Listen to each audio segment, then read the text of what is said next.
All right, love, here I go with your reading. I am gonna post this on the YouTube. Um, that's the easiest way for me to get the videos to you because sometimes they take forever to upload, download, or they just won't send. I have to email them and weird things. So that's just easier.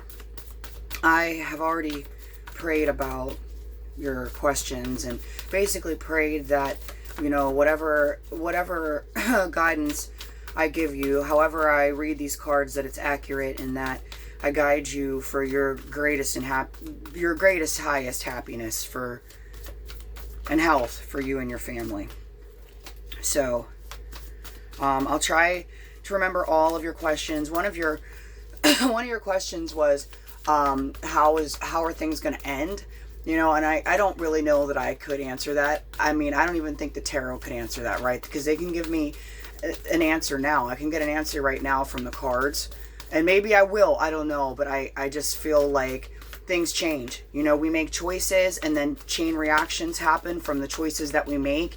And then we find ourselves in new situations, even from seemingly small choices. So it's really hard to say how things could end. End is also a very finite thing, the end of something. Like, who knows when that is? You mean, like, when does life end? When does a specific problem end? There will always be another problem. When does the behavior that led you to be in the situation you're in end? When does the heartbreak end? Do you know what I mean? I don't know if I'm going to be able to answer that one. Okay, I'm going to start with, should you give him the chance that he's been begging for? The cards are just popping out. Okay.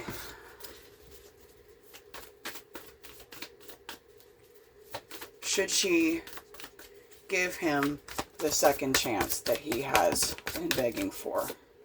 Devil. Devil card is what popped out. That's about toxicity.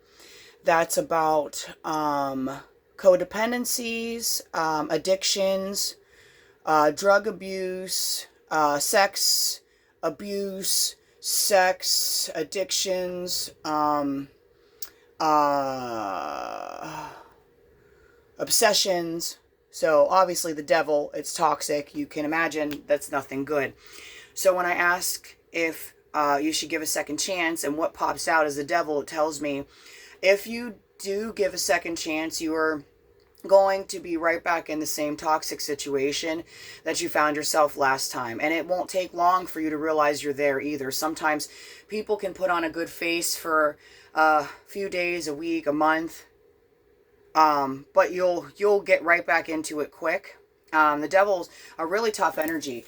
Do you see? Look at this card down here in the corner. This guy is all like heart, like he's all like really stressed out down here in the corner. And you see the strings going up to the devil's hand, because the devil is a master manipulator and he's manipulating his puppet and keeping that puppet stuck. So that's what you're going to get yourself into if you give it another chance. You asked if you should go to school or if you should work.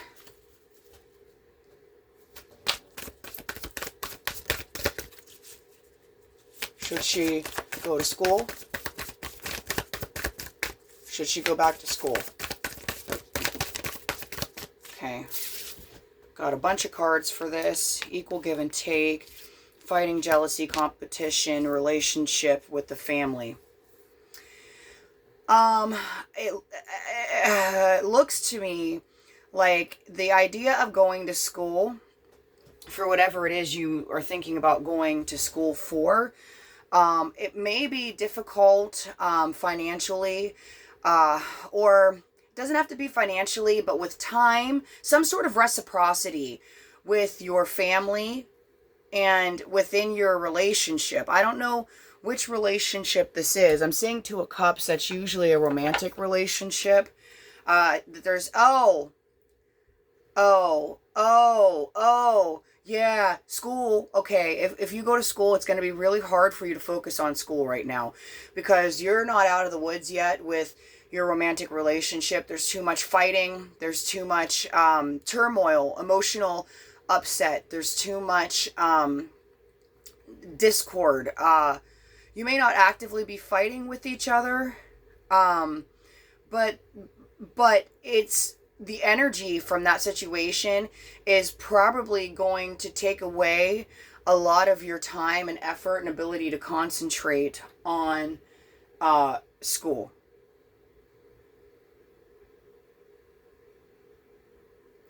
I'm seeing you're not gonna have a lot of time. It might be hard for you. It's gonna be a struggle for you to balance the time between your family and yourself and whatever you need to do financially or around your house.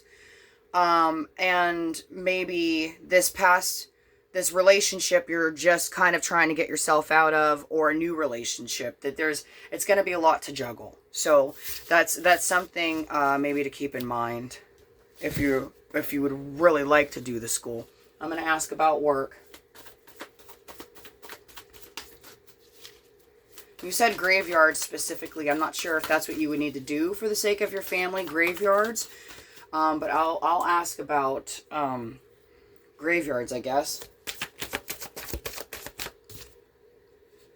Okay, should she take a graveyard position?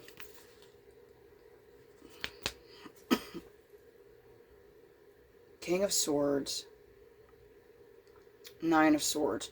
Worry, anxiety, sleepless nights. No, you should not take a graveyard position, because I think that you would be worried about your kids. I think that you would be worried about what's happening when you're not around, if everybody's okay, if everyone's safe. I think that I don't think you want to be away from your kids at the most vulnerable hours of the day. So,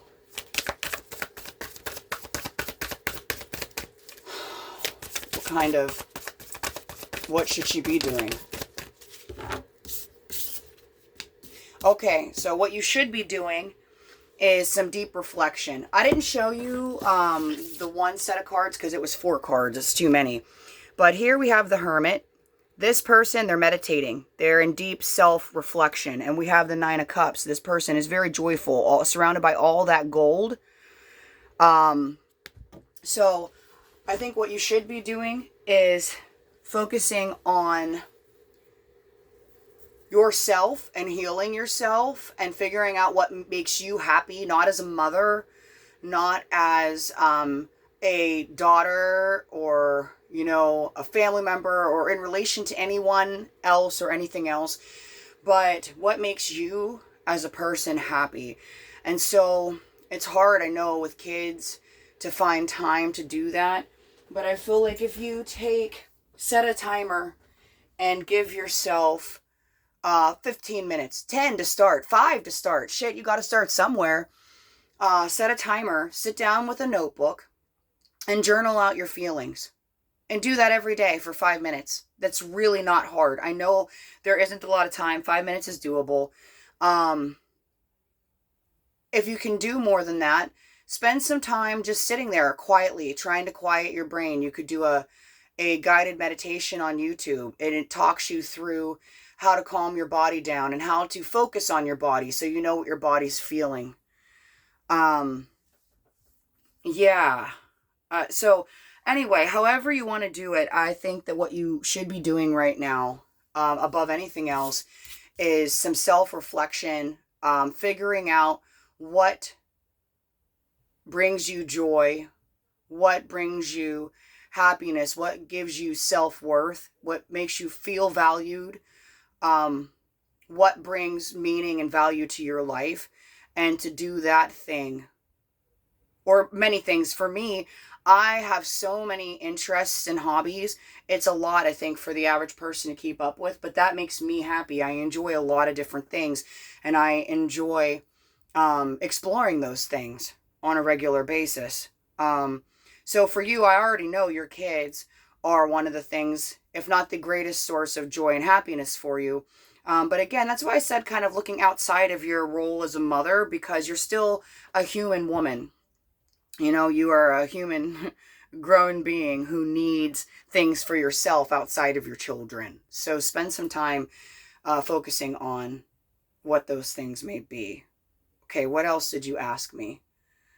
I need to ask more about work. I mean, I don't know your financial situation, right? We all need money from somewhere, somehow. And so I don't know what your plan is there. You know, you asked about school. I think like school is going to be hard for you right now at the moment. That doesn't mean don't go to school, and it doesn't mean don't ever go to school. It just means that if you, knowing yourself best, are in a highly emotional state, or if you are physically, mentally, emotionally drained, adding school to your plate, because I can't think of anything uniquely profound to say, it's going to make your life more difficult and harder to juggle, harder to manage. Okay, so should she take some form of employment right now? Should she be looking for some form of employment right now? Got one card. That should be a clear answer. Yes. Page of Pentacles. This is about offers. Usually it's a small offer. It may not be tons of money. It may not be high paying. It may not be many hours. It may not be something long term. This could even be gig work. You know, you work one day a week. You go, there's like apps now. I don't remember what they're called, so this isn't very helpful. But where they post like different jobs where you can just go for like a certain amount of time, like catering gigs for weddings, or, you know, I don't know what kind of things. There's a bunch of stuff on there. So maybe it's something like that, where you just take a little bit of employment here or there. Yeah, it looks like you should find something, even if it's small, even if it's not many hours. And honestly, probably would be good in your emotional state to just be away from your family for a tiny bit, so that you can have a little bit of individuality. I mean, you'll have to deal with coworkers or whatever. You're going to have to deal with other people. So it's not like you're going to be alone. But I think, you know, stepping out of your role as the mother and with your family members once in a while may be good for you, and may help in the long run to start clearing out some of those negative emotions and some of the anxieties.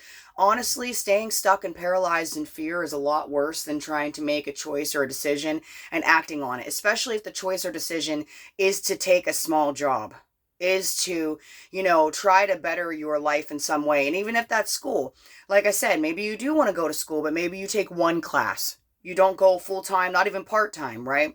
Dip your toes in and take a class in something you're really interested in and see how you do, right? You're not likely to regret making a little bit of money. You're not likely to regret trying a class. You're not likely to regret trying a new activity for yourself. You know, like if you want to try dancing, if you want to try an exercise class at the gym, if you want to set a timer and take 20-minute walks every day. Any physical exercise is good to boost your brain, your endorphins. It will make your brain happy. So if you are having a hard time emotionally and mentally, getting your body to move a little bit every day is definitely going to help alleviate some of those symptoms. In fact, I've read studies where they have prescribed exercise in place of antidepressants and found that everybody in the exercise group did better overall than the people who were antidepressant. And again, I mean, yeah, sometimes you need to have that intervention of that drug, that help. I'm not saying that that's a bad way to go either. But I'm saying there's some scientific studies showing the benefits of exercise is all I'm saying. I'm not saying it's a cure for depression. But it definitely, in my case, helps me stay a little sane. However sane that is. A little sane. Okay, what else did you... How's it going to end? Yeah, this loaded question. Let's try it and see if I get any... That's way too many cards. Okay, hold on a second. I need this card back. She asked, how's it going to end? What is it? What is it? Okay, I got a card. Five of Swords. This is a terrible card. I effing hate this card. This is my least favorite card in the deck. If you see up here in the corner, he's got this crow on his shoulder, and this crow is talking shit in his ear, and he's holding his head, and he's like in disgust, or he's frustrated, and he doesn't know what to do. This card, oh yeah, and down here, this guy down here, he's bleeding. I don't know if you can see the blood down there in the corner. Yeah, this is just a bad card. It's about ego. It's about fear. It's about insecurity. It's about manipulation.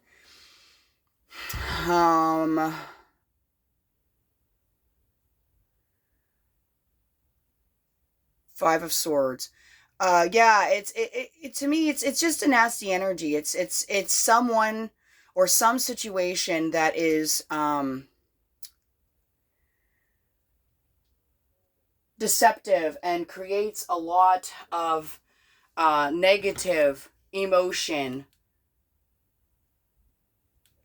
The person creates the negative emotions for others around them, or this could even be you experiencing some feelings of insecurity, of vulnerability, of ego, fear, fear of loss, fear of abandonment, the future, or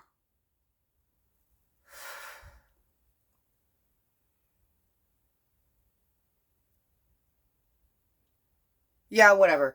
Boy, I was getting lost in the sauce on that one. So if you're asking when this situation is going to end, that is involving all of this insecurity and ego and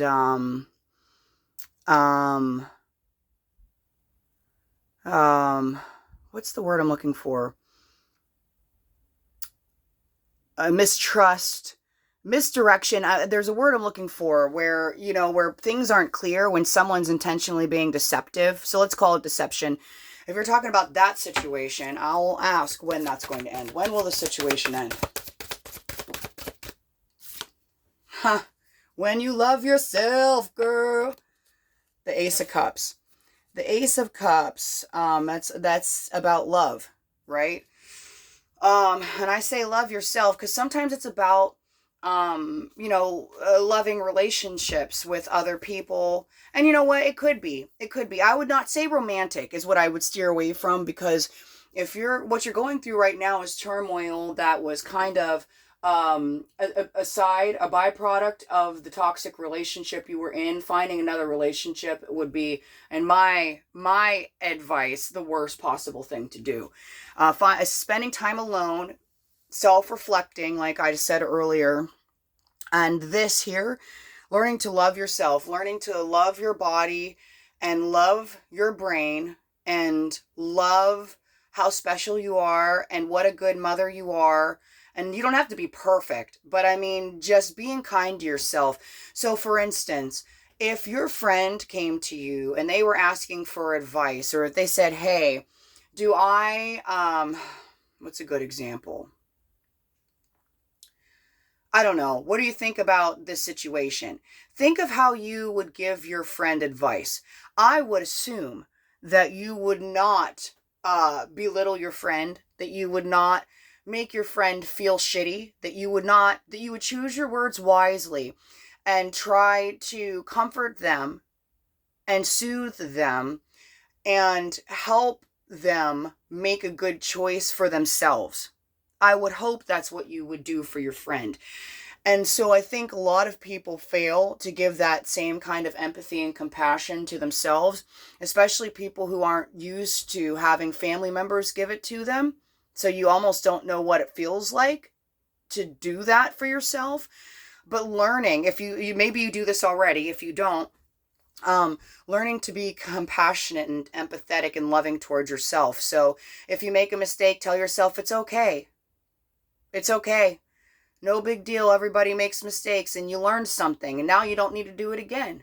Lesson learned. If you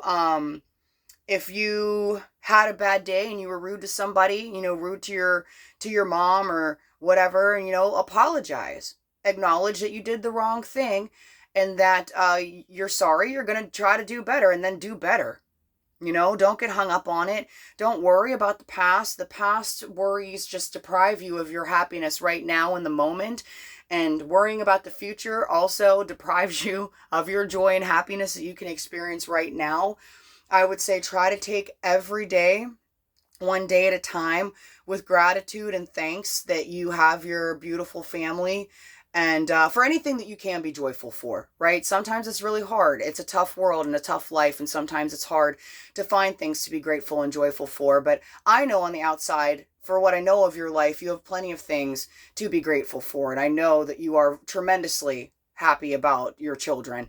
But again, that 5-minute reflection period, if it's not getting rid of the negative emotions by writing them out, whatever you're feeling, you should write it down.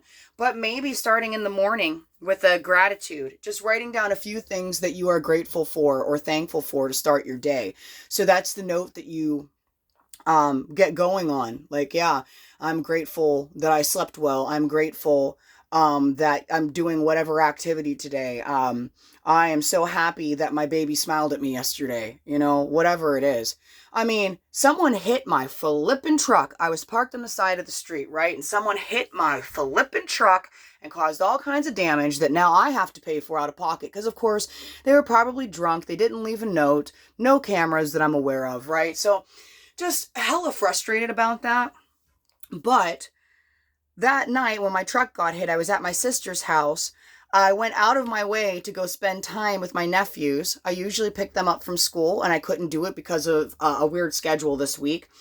And so I went to see them. And I'm like bathing the baby and getting him ready for bed. And he's so happy I'm there. And the big boy is happy to see me too. A 13-year-old genuinely giving me hug, not giving me sass, not giving me attitude, and just telling me how much he loves me. That was worth my truck getting hit. And that sucks because I hate that my truck got hit. But again, the gratitude that I have, the love I have for them and being able to spend time with them, I thought about it. Well, what if I had just gone home and not gone to see them? That wouldn't have happened. My truck wouldn't have been hit. But would I trade that for one day with my family to see their happy little faces and to love on them? No, I wouldn't. So, that.